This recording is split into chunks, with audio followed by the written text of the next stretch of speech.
Hello, and welcome to the Wheel of Time Rewind podcast.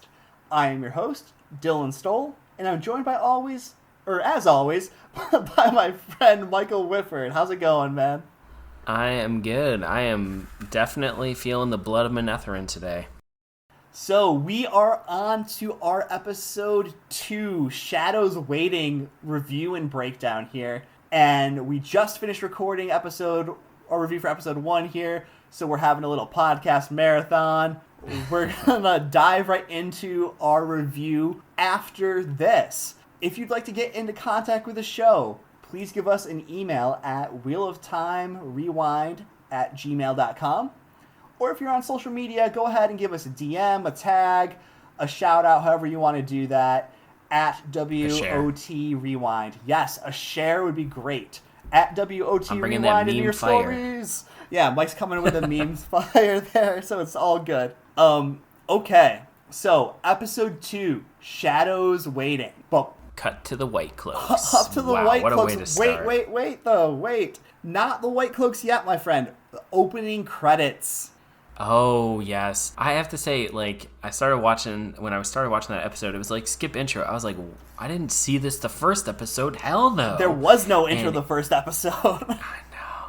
I really dig it.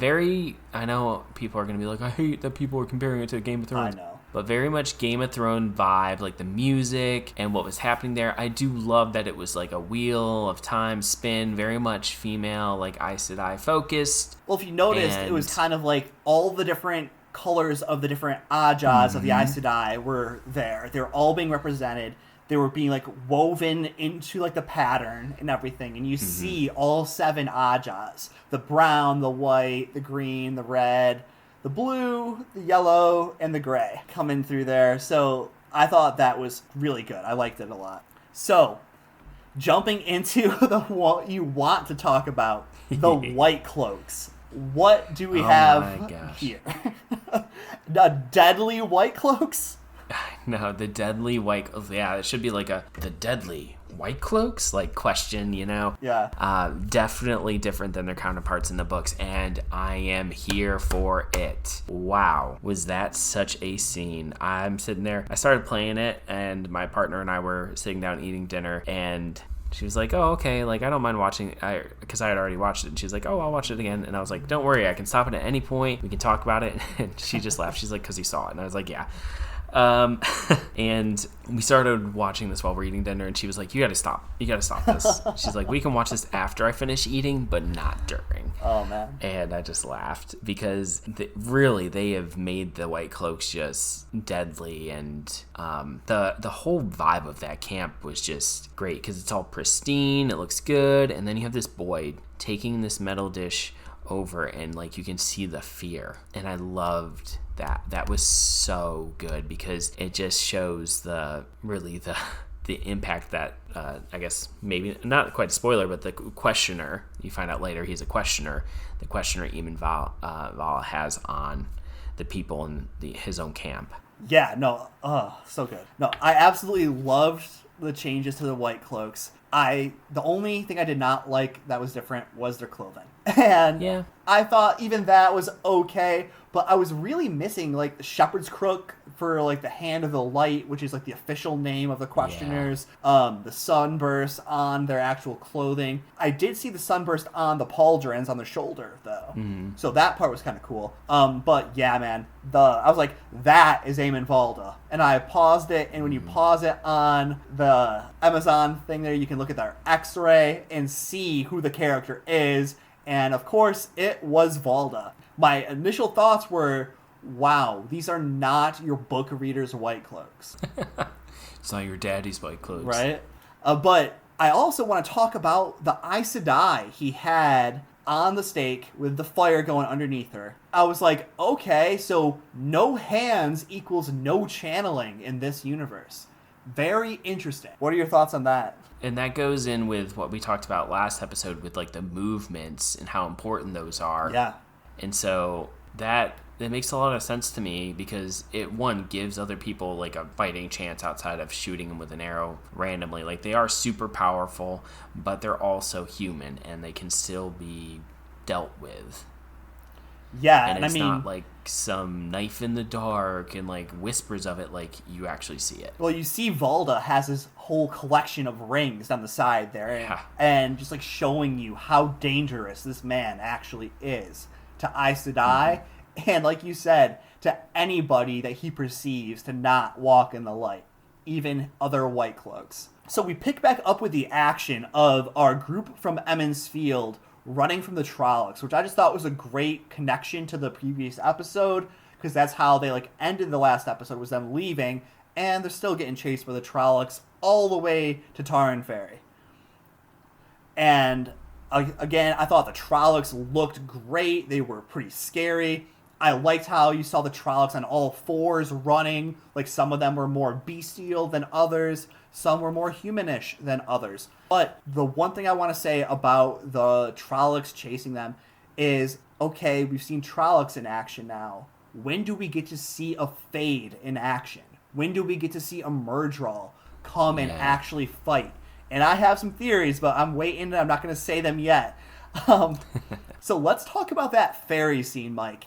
Yeah, so I thought that was really good because it avoided the other town and possibly a whole other town fighting scene. Now, the whole ferry scene in and of itself, how it played out, thought it was good. You know, it really reminded me of Lord of the Rings, like when they're escaping. The Buckleberry Ferry? Yeah. It really gave me those vibes, especially when the Myrddraal comes up onto it. And the giant host of Trollocs was really impressive to see, like, all the torches. I have a couple issues with that scene. I understand why they did it the way they did, and I do want to talk about that. So, like, you know, the ferryman coming up, oh, my son's coming, he'll help us when we get there. No, we got to go now. And, like, the ferryman's just like, you're just, you know, you're not used to getting said no to. She's like, no. And I like that little bit of banter there. Yes. On the way across, like, the ferryman should have seen what they're seeing and, like, these Trollocs and these bestial things and be like, oh my gosh. Like, well, you saw freaking him out. have wide eyes, but he didn't, like, shriek in fear or anything. I thought it would have been better if he would have been, like, screamed and jumped overboard, maybe even. But Yeah. I don't know. And his response did not match what I thought it should have matched. No. And then him wanting to go back over for his son. Right, it's like your son's dead, man. Especially if he was coming. No way he survived that. Yeah, exactly. And, like, I just felt that was dumb. And I understand, like, why they wanted to put it there because, like, yes, he had family over there. And so that gives him a bit of, like, motivation to go back over. And, like, you're destroying this thing. I like that they cut off her flows, like, the minute he was near it. Yeah, because, like, she can't use it to hurt him. But it was already cast. And so, like, she couldn't do it. And I understand they want to include that to sort of show, like, the bending of the three. The power can hurt. Yeah, and the power can hurt other people, and so, like, you kind of get, like, Rand afterwards looking at her like you're kind of like a monster. So I get that, but I just feel like he wouldn't actually have gone in the water to go get his boat. No, like, that's stupid. If you can swim across, then your son can swim across. Sorry. And no, I have written in my notes here that Rand is already tightening his jaw against Moiraine. Because, like, you're seeing that with, like, the reaction he had for the death of the ferryman, as well as through other things throughout this episode. You just see, if you watch Rand's face, you see him, like, gripping down, like, gritting his teeth almost, like, tightening his jaw against some of what is happening in this episode here. Yeah.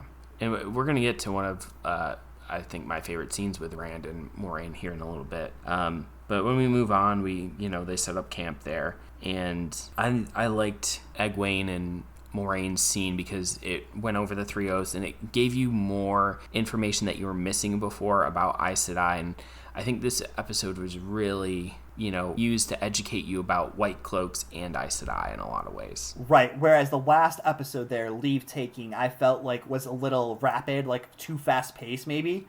This episode here, you got to sit in a nice little character pocket for a little bit and get a little bit more world building going on, learning about the White Cloaks, learning about the Aes Sedai. The one thing I want to say here as well is, I don't know if you picked up on it, but when Moraine's talking about the three oaths, she's like, oh, the three oaths were made to end Arthur Hawkwing's siege. It's like, wait, what? Like, I don't know if I've ever have heard that before, like, in the books, or if I ever even, like, thought about that. If I did, like, when Arthur Hawkwing, like, had Tar Valon besieged, the only way he relented was when the Aes Sedai agreed to say those three oaths on the binding oath rod so that they could not do those things. Which, Mike, before you say what you want to say, what are the three oaths again, just so you can get that out there? Oh, I can't say them word for word here, but pretty much the gist of it is to not say a lie or a word that is untrue, to not use the power to hurt other people, except in the against Shadow Spawn, in the defense of a sister, herself, or her warder. And then to not make any weapons. No weapon. Yeah. Yes. Make no weapon used to kill other people. Yeah. And not naive. Wow. But Moiraine makes Egwene try and recite the three oaths, and she's like, no, not the broad strokes like that, the exact words, because words are important. Words matter. And again, I think that's just hinting at some of what we see a little bit later in this episode that I absolutely loved, and I'll talk about that when we get to it. But go ahead, Mike. Sorry for cutting you off. No, it's okay. I was just going to say that I like that they connected it to Arthur Hawkwing there, because it builds the world a bit more. And when someone's talking about, Arthur Hawkwing later on, you're going to like, oh, wow, like that connected back to this. And so you're going to be able to make these connections. And it's honestly a really good reason, because we know his army did besiege Tar Valon in the books. We do know that he was like the most powerful person alive and at that time, and he controlled pretty much the entire world. And so like it would make sense for the Aes Sedai to be like, hey, like we'll make this compromise, because it makes a lot of sense. So them putting it in there, I'm like, yeah, cool.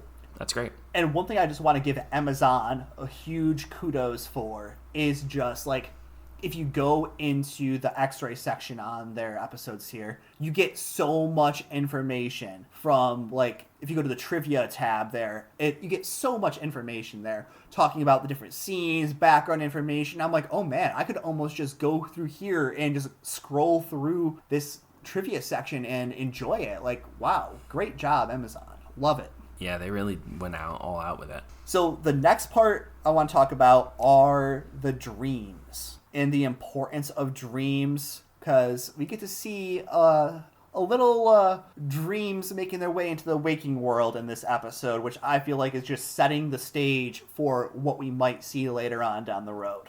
I do want to say that I like the little snippet there with Egwene and Rand, because it starts to connect, like show some fractures in their relationship, and that's going to be something building on here. But yeah, what did you think of the dreams? Yeah, so again, I just want to go back, even though I'm the one that brought us forward. I have written down that Rand is increasing his guard against everybody already. Like, you're seeing that with Moiraine, with the tightening of the jaw, with Egwene, kind of be like, I wanted to be alone. Don't come and join my bed. Get out of here.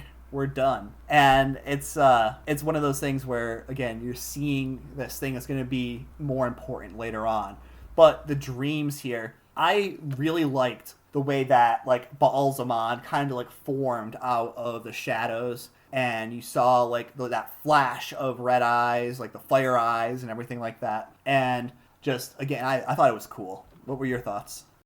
I liked it. I liked how creepy it was when Rand was pulling the bat out of his mouth. I feel like that was definitely the vibe of those dreams at the beginning. And I like the flash there at Baal-Zaman. And then as you get into other sequences, hopefully over the course of the season, you'll start to see more and more of him until you actually have a conversation showing his strength slowly building up. And then we see Perrin hiding his wound from other people. Like, that was weird. Like he thinks he deserves it, maybe, for, like, killing Layla or whatever, but that didn't quite make sense to me, because I was like, you could just ask someone to heal it. Like, why aren't you having that looked at? Like, it might be you're not sure what he thinks he deserves it. He doesn't want it healed. He's like, I killed my wife. Now I deserve to have this leg wound become infected and have to have it amputated. Well, I would have liked it if someone had seen it. Yes. Like, even in episode 3, maybe, like, Egwene seeing it, like, oh yeah, I got this, and her being like, you bull-headed idiot. Right. I kind of took it as he was still in shock again, just like that, like, end of episode 1 shock that Perrin had kind of has spilled over into episode 2, where he's almost like walking in like a daze or riding in a daze through a lot of this episode. Now we get into one of my favorite interactions with Rand and Moiraine, where they talk about the dreams the next morning, and they're going back and forth about it. She wants to know the exact truth of what happened, and she wants him to tell him exactly next time it happens.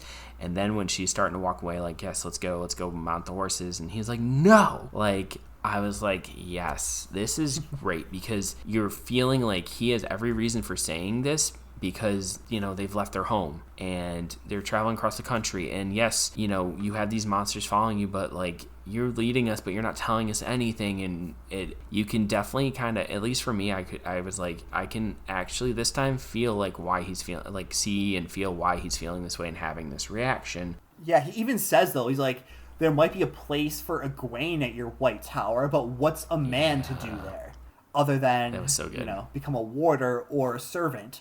And it makes you have to ask a couple questions, like, is Rand starting to feel something? Because we haven't, like, in the books, there was some things that happened that gave you some signs of things to come, and haven't really gotten those. But I'm wondering if they're happening, and maybe we'll see them later on as flashbacks or something. But I know what you're talking about, and I don't think so yet. But I think that is a good thing to keep in mind, because with us being television show watchers now, like, we need to be shown something. It's not like implied background stuff. Like, I think what you're talking about will definitely be shown. Yeah, well, and I know in episode 3 they did a little bit, but yeah.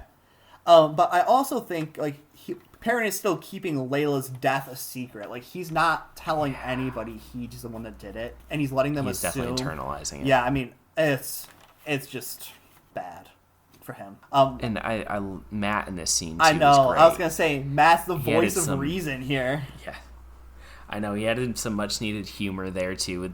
She's the one throwing fireballs, so I think I'll stick with her. I was like, yeah, that's what I meant by reason. It's like, okay, yes, stick with the fireball wielding witch, basically, for lack of a better term. Just go. Like, I'm not gonna go by myself to face Trollocs. No, thank you. And that was definitely, like, Egwene's reaction was perfect too. Yes.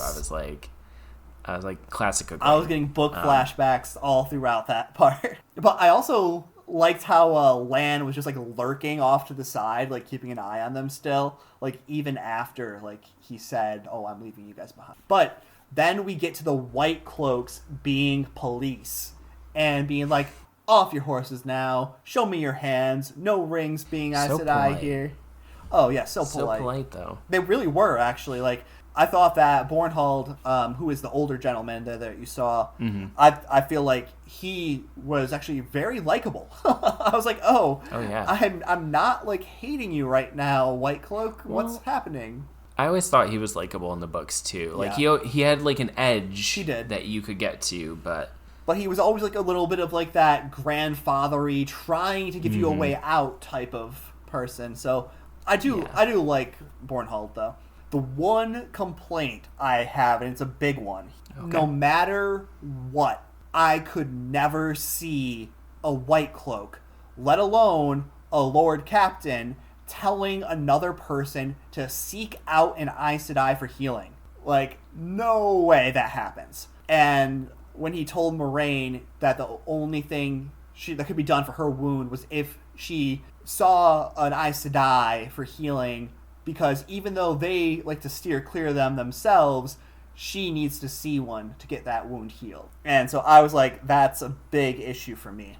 Yeah, but again, I think it comes down to, one, they want to give the audience, like, a little more urgency to what's happening to Moiraine too, and, you know, the kind of the irony of the situation, because like, even though these people hate the White Aes Sedai, they do somewhat see, like, there's some things that they just can't do. I agree, though, they probably would never name drop Aes Sedai. No. And also, did you notice how, like, they referred to the Hand of the Light officially as questioners in the show? Yes. I was like, that's used as a derogatory term for the Hand of the Light in the books. Yeah. But to call them questioners here, like, okay, maybe that's what they're calling them here in the show, but it kind of caught me by surprise. I'm fine with it.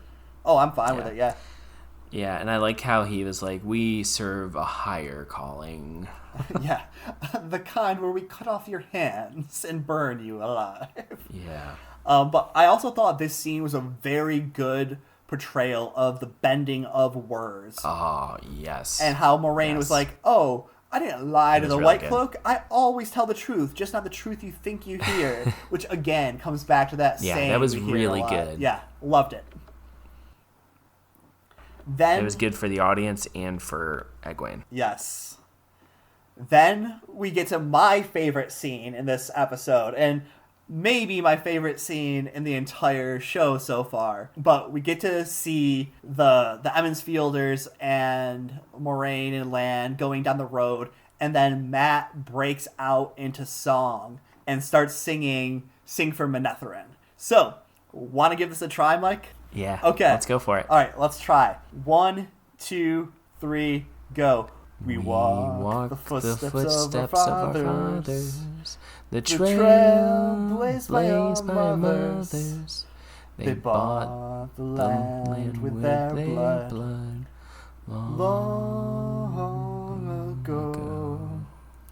Long ago. Oh, sing, sing of Manetheren. Oh, weep for the blood of Aemon. Oh, cry for Manetheren. Long ago. Long ago. I just love that part. Like, Oh god, it was so sing good. of Manetheren. I like that part. Is Yeah. my favorite. Such a Love good it. song. Yeah. So that gave me so much chills the first time I saw it, and like even while I watched through there, I started getting the chills and goosebumps again. And I was like, oh, it's so good. But like It I was like, is. is this like a hint of like Matt's old blood connection, because like he's the one that starts leading it, and I know it's not in the old tongue, but it kind of gave me those vibes there. Well, and the fact too that they were like, when Moraine starts giving the history and giving us the exposition, and we've talked about their history before, and they're like, who cares? It's just some old song. Like, yeah, we don't even know who they are, and it's just Right. like, wow, Who's Manetheren? like, you know this song, like you sing about it, and you have no idea the history of your like culture, or like, you know, your town and your village and like that area. Yes. So, in case that sounded absolutely terrible, Mike and I are recording this in two very different locations. I'm up in Vermont, Mike's down in North Carolina, so we're trying this over Discord, but we'll see how it goes. We'll see if we can edit it. If it's completely terrible, then you probably won't hear any of that. No, just kidding. You'll hear something. But also, Manetheren meant mountain home, and again, like it just was perfect for the two rivers, since, you know, in Emmons Field, since you saw all the mountains in the background in the first episode. And just like the story that Moraine told of the Battle of Manetheren there, like with the story of Eldrine drawing in so much of the one power that she burned herself out, killing everybody. Did you there. I see was the like, quick flash to Egwene there? I was like foreshadowing what's happening here. Like, Don't know. yeah. I was like, but again, just like, I want to highlight this on probably every podcast that we're going to be doing for these first 3 episodes at least, but fantastic visuals here for this episode again. Like, man, the on location shooting just was peak. It was so good. It is really good. Then we see Perrin and the wolves, and I was like, okay, so like kind of doing maybe a little foreshadowing here as well. No Elias Machira that I'm seeing. Like, what are your thoughts here? That was really strange for me. I kind of was like, I liked it that you got to see him interact with them, and like, and even into the, you know, I know we're not talking about episode 3 yet, but even into episode 3 you get more interaction with him. But I do kind of wish they would bring Elias in, and I'm wondering if they're not going to. I have a feeling they're not going to. So for those of you that don't know, in the books, Elias Machira is the person who kind of introduces Perrin to the wolves. But we'll see what happens. I mean, maybe we get him, maybe we don't. I don't think we will, but we can always keep our fingers crossed.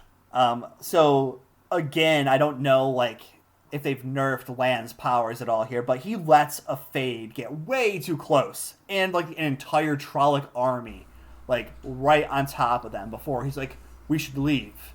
And I'm like, what are you doing, man? You're a warder. Put some respect on that name. Yeah, I don't know. I guess, I mean, they were still pretty far away, though. Maybe. It felt like they were quite close to me, but maybe if they were farther away, maybe I was just having my own biases of like Lan not being as much of a badass as he is in the books play into it. But I will say, seeing Shadar Logoth, it looked absolutely great. It was creepy as can be, and it gave me chills just like walking into the city there, seeing it completely empty of everybody, all the detail work there. Fantastic job on Shadar Logoth. Yes. And I have to say, like, as someone who's not a fan of horror movies, there were parts where I was just like, I feel like something's going to jump out right now, and I'm not ready for this. I did not sign up for this. You saw the shadows, right? Like, the shadows were, like, kind of moving around, like, when you look closely, like, kind of, like, shifting shadows, or, like, someone was walking and then no one was there. So, for sure. I will say, as well, that Matt, in this scene here, where he continues to be, again, my opinion, the best character out of the entire bunch, he was still fun-loving, but not as much as he was in the books, and he still provides a little comic relief that we see in this episode here, but I really wish that like Matt was a little more mischievous and a little bit more jokestery in the show, but we're not going to be seeing that anytime soon with him, unfortunately. After he finds the dagger. I do think the scene with him and Perrin was... That's what I wanted to go next, was really good. I thought that him being there for Perrin, again, just showed Matt the caretaker and, like, showed Matt being, like, what makes him the best character. Just being there for his friend when he needed him the most, for sure. I thought that was a really touching scene. And it made me go back to what we had said in episode 1 where we were like, oh, like, we don't know why they added in Perrin's wife, and like, it's because they could do scenes like this and you could get more from more than just one character, and you get to know them better, and so you grow more attached to them. And so, like, in that sense, I understand why they did what they did and why they added her in, but there could have been other ways or where they did that, maybe as just a girlfriend or something. Yeah, maybe a girlfriend, or even if they did it where they killed Harl Luhan instead. Yeah. Like, that still would have had a lasting impact on Perrin because he was like a father figure to him in the books. Yeah. So I would have preferred that, even though that, again, would have broken book canon. I think it would have made way more sense. I think this way they broke book canon, but they didn't, damage it beyond repair. But by not having in those characters too, they're technically, exactly. Anyway. Yeah. But anyways, let's talk about Matt and his dagger. Like, what were your thoughts on that? Because, again, done differently, but I thought it was done well.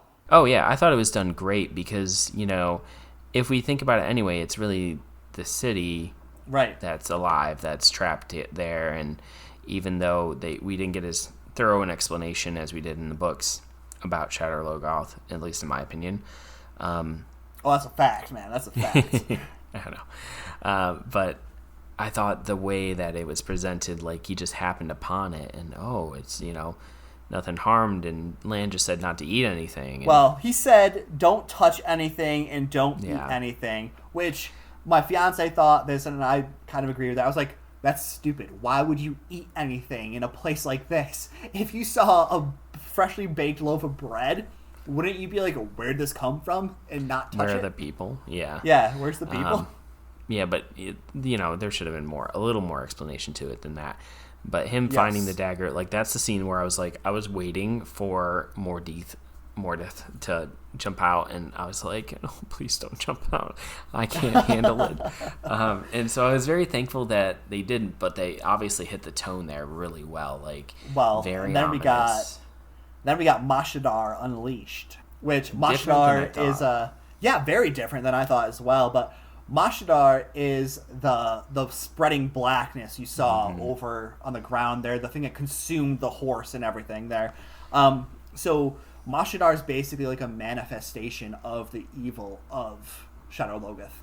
And in the books there, it is kind of controlled by this character called Mordith that you don't get here in the show. But I think that was still all right because, again, not necessarily the most important character, although some of what happens later in the series maybe. But I thought that the way that Mashadar spread out and like kind of separated everybody into their own groups and like forced them all out by different exits. Yeah, Definitely it was really provided well some done. nice setup for the next episode. Yeah, I felt like that was really well done too. I wish you had seen maybe just a little bit of Trollocs getting devoured by it. Me too, I thought me that too. would have been really cool. And I going back just a little bit, I do like the scene where Rand's up in the building and then Egwene comes up and they just sort of look around, because it's just like, wow, like they never have experienced anything like this, Right. even if it is destroyed and ruined and it's kind of creepy. Like, this is It really was still a cool. beautiful shot too, like just looking out over the city there, and I'm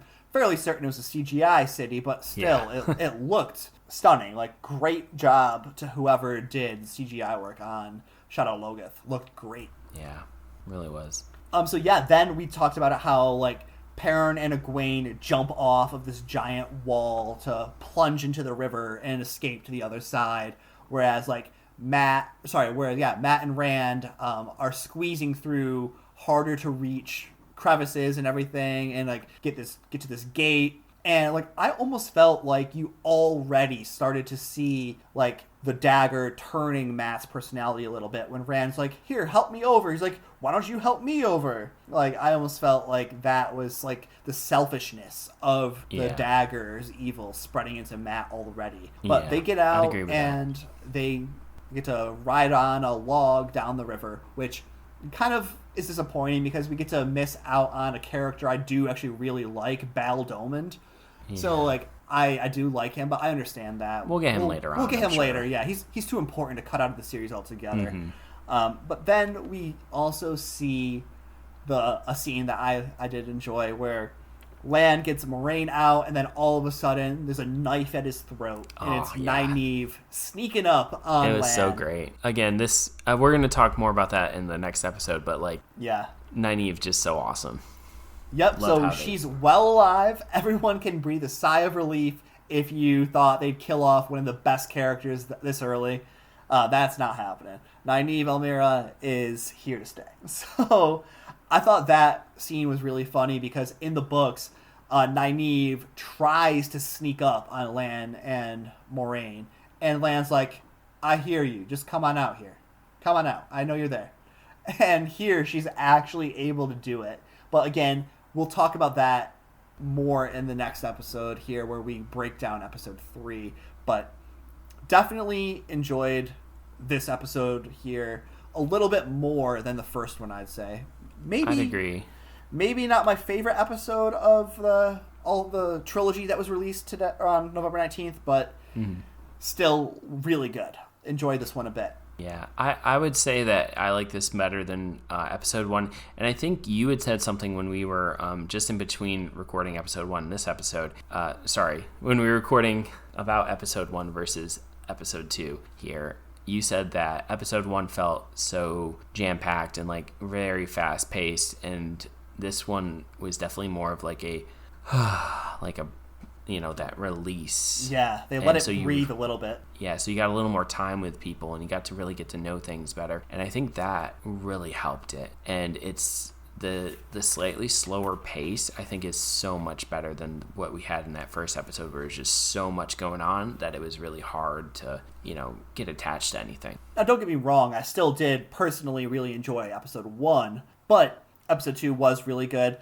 So my fiance, again, who hasn't really read the books as much as us, I keep saying that, but Amy. running context, yeah, Amy, she did give me like her notes on all 3 of these episodes here. So her notes on episode 2 were she liked the backstory that the Song of Manetheren and the story provided, and like how like the show seemed to slow down for her as well here, which is what Mike and I have been talking about in this last part here. And she really liked the White Cloak scenes, thought it provided like some really like startling imagery where like you see how brutal they can actually be there, and just like it provided good world building with like the stories of the Aes Sedai and the 3 Oaths.